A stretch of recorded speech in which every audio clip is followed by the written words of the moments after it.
안녕하세요. 매일 묵상. 오늘은 요한복음 6장 60절부터 71절까지 말씀, 요한복음 6장의 끝부분입니다. 살펴보도록 하겠습니다. 6장이 꽤 길죠. 6장의 초반부에는 오병이어 사건이 나옵니다. 예수께서 물고기 2마리하고 떡 5덩어리로 5천 명, 사실은 이제 남자만 5천 명이니까 약 15,000명에서 2만 명 정도를 먹이신 놀라운 기적의 사건이 있죠. 근데 이제 요한복음은 그 기적의 사건 이후에 유대인과 예수님, 그리고 예수님의 제자들과 예수님이 나눴던 긴 대화를 몽땅 소개합니다. 그럼으로써 이 오병이어 사건이 진짜로 얘기하고 싶은 바가 무엇이었나, 여기에 좀 집중을 하려고 하죠. 이 예수께서 이렇게 말씀하십니다. 제자 중 여럿이 듣고 말하되 이 말씀은 어렵도다. 누가 들을 수 있느냐? 그죠? 예수님의 제자들이 꽤 많았던 것 같아요. 우리 보통 12제자 이렇게 보잖아요. 근데 실제로는 12제자 말고도 굉장히 많은 제자들이 예수님을 따르겠다는 제자들이 있었던 것 같습니다. 근데 이제 예수님께서 내가 생명의 떡이다 이 말씀을 하시니까 어렵도다 이렇게 말을 합니다. 예수께서 오병이어 사건을 일으키실 때, 다시 말하면 수많은 사람들을 먹일 때는 엄청나게 따라다녔던 바로 그 사람들이 예수께서 내가 생명의 떡이다. 너희들은 진짜 내가 필요하다. 저 빵이 아니고 내가 빵이 되어야 한다. 이렇게 말하니까는 어렵다. 이렇게 얘기를 합니다. 그러니까 이게 무슨 소린지 지적으로 이해가 안 된다 이런 의미가 아니에요. 받아들이기 어렵다 이런 거죠. 그렇죠? 그러니까 예수께서 스스로 제자들이 이 말씀에 대해서 수군거린 줄 아시고 이르시되 이 말이 너에게 걸림이 되느냐? 그러면 너희는 인자가 이전에 있던 곳으로 올라가는 것을 보내면 어떻게 하겠냐? 그래서 올라간다라는 말은 이제 요한복음에서 쭉 나오는 말이긴 한데 이제 예수께서 십자가에 들려 올라가는 것을 의미합니다. 그러니까 이전에 있던 곳이라고 해가지고 이제 천국으로 다시 간다라는 의미가 아니에요. 물론 그걸 중의적으로 나타내는 의미이기도 합니다. 그렇지만 그러니까 예수께서는 이렇게 말씀하시는 거죠. 지금 겨우 이 이야기 때문에 너희들이 걸림이 되느냐? 결국 나는 내가 십자가에 못 박혀 죽어야 한다라는 것을 얘기할 거고 너희들은 그것을 듣고 그로 말미암아 생명을 얻는다라는 이야기를 들을 거다. 이 정도 가지고 너희가 걸림이 되느냐 이렇게 예수께서 말씀하시는 거죠. 그러면서 내가 진짜로 너희들에게 주고 싶은 생명은 영적인 생명이다. 단순히 육체적인 생명이 아니다. 그러니까 이게 예수님께서 육체를 부인하신다는 의미가 아닙니다.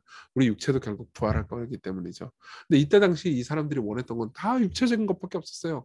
그러니까 그냥 먹을 것, 그러니까 그냥 빵을 위해서 진짜 빵이신 예수님을 이용하려고 한 거죠. 사실 이거는 일종의 모욕이었습니다. 왜냐하면 예수님이야말로 그냥 빵이 가리키는 진짜 영원한 생명이었거든요. 그러니까 무슨 말이냐면 우리는 밥 없이 못 산다 이렇게 말을 하잖아요. 근데 진짜 우리는 예수님 없이 못 삽니다. 예. 예수님을 믿지 않는 사람이라 하더라도 예수께서 그 사람에게도 빵을 공급해 주고 계세요. 하나님의 은혜로요. 그러니까 우리가 살아남는 거거든요. 근데 어쨌든 간에 예수께서는 진짜 우리에게 주시고 싶었던 게 그분 자신의 영적인 생명이었어요. 그렇죠? 근데 너희 중에서 믿지 아니하는 자들이 있느니라. 그렇죠? 제자들이라 하더라도 믿지 아니하는 자들이 많은 거죠. 이는 예수께서 믿지 아니하는 자들이 누구면 자기를 발자가 누구인지 처음부터 아시기 때문이었습니다. 그러시되 그러므로 너 전에 너에게 말하기를 내 아버지께서 오게 해주지 아니하시면 누구든지 내게 올 수 없다 하노라. 그러니까 너희들은 진짜 너희들의 힘으로 나를 믿을 수 없다. 내 아버지 성부 하나님이 너희들에게 믿음을 주셔야만 할 수 있다 이렇게 얘기를 하는 겁니다. 그러니까 굉장히 복잡했겠죠 제자들 마음은. 그래서 어떻게 하느냐? 내가 믿을 수도 없다고 말하고 난 믿지 않는다고 뭐라고 하는 것 같고, 그죠? 나는 저 예수라는 사람을 내게 뭔가 유익이 될 거라고 생각해서 따랐는데 아니 그 유익이 되는 것처럼 보였어요. 예, 오병이어 사건을 일으키는 걸 통해서. 근데 앞으로 그 사건을 계속해서 일으킬 것 같지도 않고, 그리고 자기 자신이 생명이고 떡이고 예수님께로 나가야 된다. 예수님을 의지해야 된다. 그러니까는 어떻게 돼요? 그 나는 내가 필요로 해서 나는 종교를 원했을 뿐이에요.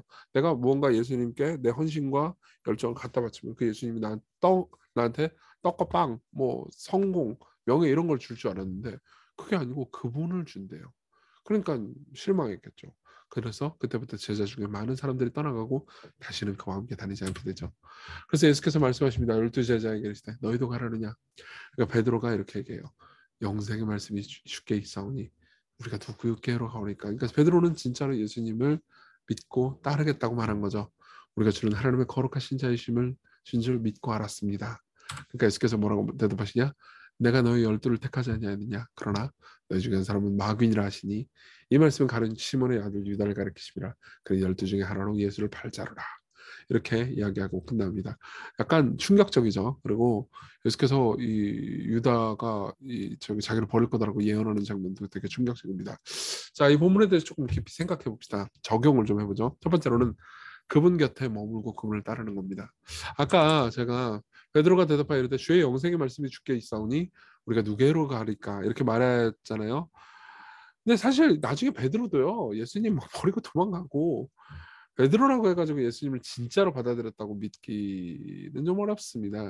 그러니까 베드로 역시 예수님을 자신의 생명의 빵이라고 여기기보다는 빵을 얻기 위해서 예수님을 이용하려고 하는 면이 있었어요. 근데도 불구하고 베드로는 다 이해하지 못했고 다 받아들이지 못했지만 그래도 머물러 있어야 되겠다. 예수님 옆에 곁에 있어야겠다라고 생각을 했던 거죠. 사실 예수님을 받아들이는 것은 우리 마음의 성향과 반대되는 거기 때문에 어쩌면 자연스러워질 수도 있습니다. 그래서 여러분들이 지금 뭐 이런 설교를 계속 듣잖아요. 이 6장 계속 보면 그분이 우리의 빵이다. 우리의 빵을 얻기 위해서 그분을 이용하면 안 된다. 이런 얘기 지금 요 며칠 동안 계속 들었잖아요. 그래서 그럼 나는 신앙이 없나 봐. 막 이런 식으로 생각하는데 그러지 마세요. 너무 염려하지 마십시오. 그분께 붙어 계세요. 예. 그분을 계속 찾으십시오. 누구든지 구원받을 수 있습니다. 우리가 잘나서 착해요. 나는 숭고하게 예수님만 따라야 구원받는 거 아니에요. 베드로도 그런 사람 아니었습니다. 그걸 기억하십시오. 그분 곁에 그냥 머물면 됩니다. 그분이 여러분들을 구원하십니다. 따라는요 제자들을 가까이 하신 분이라는 거죠. 가까이 하신 예수님을 생각하는 겁니다. 예수님은 제자들의 입맛에 맞는 말씀을 한 건 아니었어요. 그렇지만 제자들을 떠나지도 않으셨습니다. 예. 제자들이 마음에 안 들다고 떠나지 않으셨습니다. 제자들이 예수님을 떠났죠. 그분은 유다가 자신을 배신할 것을 알고 계셨지만 유다를 떠나지 않으셨습니다. 유다야 넌 나를 배신할 게 뻔하니까는 그분 다 알고 계시잖아요. 꺼져라 이렇게 하지 않으셨어요. 계속해서 유다와 함께 하셨죠.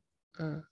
유다를 사랑하셨습니다. 실제로 13장에 보면 유다를 사랑해서 유다의 발도 닦아주세요. 예. 그러나 유다는 예수님을 거절했죠. 왜냐하면 예수님을 받아들이고 그분을 우리의 빵으로 받아들인다는 건 우리가 부족하고 연약하고 영적인 생명이 필요한 존재라는 걸 인정하는 건데 유다는 그럴 생각이 없었기 때문이죠. 여러분 보십시오. 제가 다이어트 책을 받았어요. 그리고 그걸 기뻐하려면 어떻게 해야 되죠? 제가 뚱보입니다. 난 다이어트가 필요한 사람입니다. 라는 걸 인정해야 되죠. 마찬가지입니다. 그리스도를 받아들이려면 자신이 생명이 필요한 존재고 영생이 필요한 존재고 죄인이라는 것을 받아들여야 합니다. 맞죠? 근데 유다는 그렇지 않았어요. 우리도 그러지 않죠. 그렇지만 예수께서 유다를 버리지 않으셨습니다. 유다가 예수님을 버렸죠. 우리가 그리스도께로 계속 간다면 여러분 염려하지 마십시오. 그분이 우리를 이끄실 겁니다. 네. 이걸 생각하면서 계속해서 그분을 받아들이십시오. 어제 했던 예화 기억나나요? 그 차 안에서 이렇게 그 짐 지고 하는 그 예화 있잖아요. 기억나죠? 그런 것처럼 그분께 우리 자신을 의탁합시다. 예. 우리의 삶을 주께 드립시다. 그분은 우리를 가까이 하십니다. 같이 기도합시다. 예수님 당신께 붙어있게 해주십시오. 모든 것이 이해되지 않나도 예수님을 오늘 따르고 신뢰할 수 있게 해달라고. 그리고 우리를 위해서 오래 참으시는 베드로도 어, 유다도 참으신 예수님 그분을 보면서 내가 소망을 가지고 나를 내려놓게 해주십시오. 같이 우리 간절히 기도합시다.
네, 기도하겠습니다. 자비로우신 하나님, 당신께 붙어 있게 해주십시오.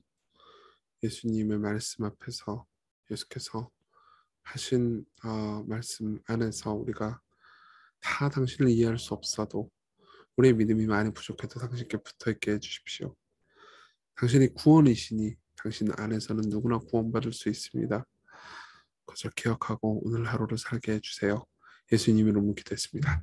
아멘. 네, 여러분 오늘 하루 은혜 안에서 기쁜 하루 되세요.